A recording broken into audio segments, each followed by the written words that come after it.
హ్మ్. అతను ఒక డిటెక్టివ్ అండి. అసలు ఆ టేప్ ఎందుకు చూశాడో, అక్కడ ఏదైనా జరుగుతుందన్న డౌట్ అనుమానం వచ్చిందేమో.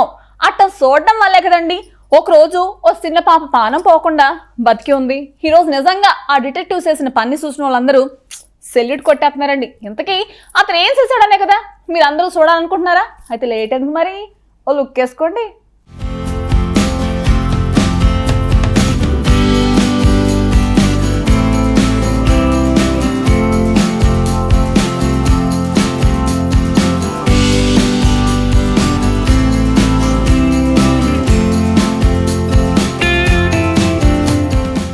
అమెరికాలోని న్యూయార్క్లో జరిగిన ఓ ఘటన సోషల్ మీడియాలో అందరి దృష్టిని ఆకర్షిస్తోంది.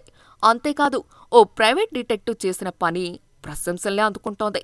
New York police department detective Michael Greeney full traffic సమయంలో కారులో వెళ్తున్నారు.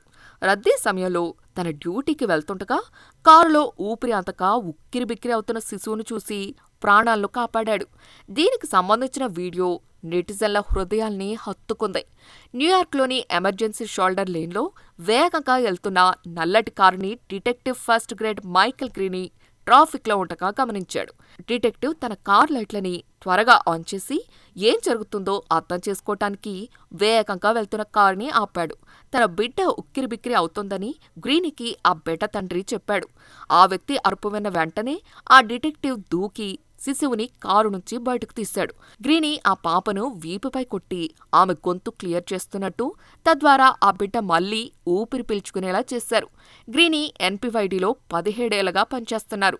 గ్రీనీ సమయస్ఫూర్తిని నెటిజన్స్ తెగ మెచ్చుకుంటున్నారు. ఎంతో షార్ప్గా పరిసరాలను గమనించి కరెక్ట్ సమయంలో ఓ బిడ్డకు ప్రాణం పోయటం నిజంగా అద్భుతం అంటూ గ్రీనీని నెటిజన్లు మెచ్చుకుంటున్నారు.